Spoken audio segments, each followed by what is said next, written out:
Le roman a été le premier art unifié du monde chrétien occidental et s'est étendu sur une grande partie de l'Europe au XIe et XIIe siècle et durant la première moitié du XIIIe siècle.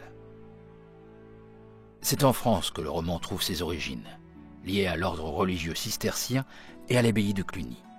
Mais il a fait son apparition simultanément en Espagne, en France, en Italie et en Allemagne.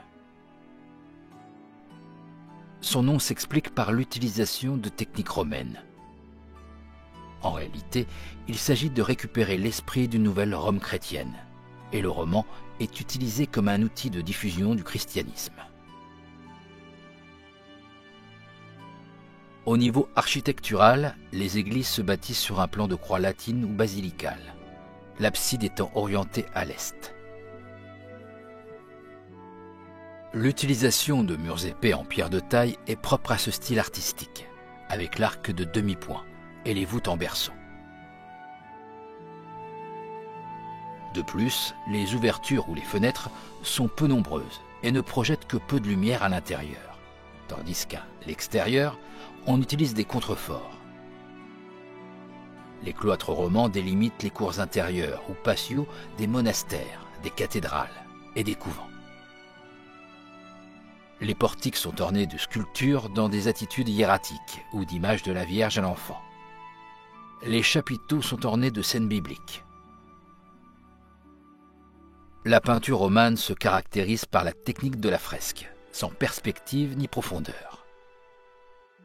Elle utilise des couleurs pures et vives et comporte un message didactique et moralisateur clair, en vue d'enseigner les Écritures à travers l'art.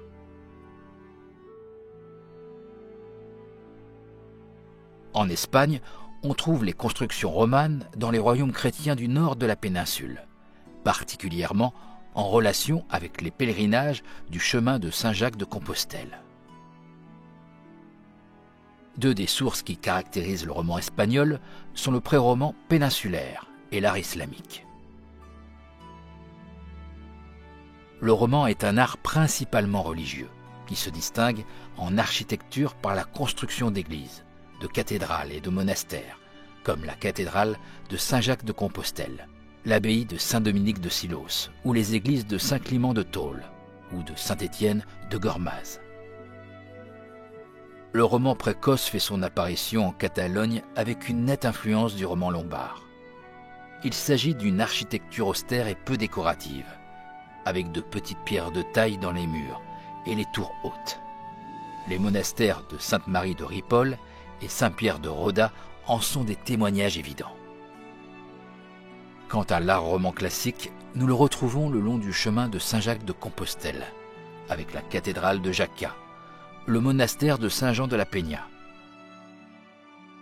le monastère de l'Aire en Navarre, Saint-Martin de Fromista à Palencia et la collégiale royale et le Panthéon des rois de Saint-Isidore de Léon, connu comme la chapelle Sixtine du roman.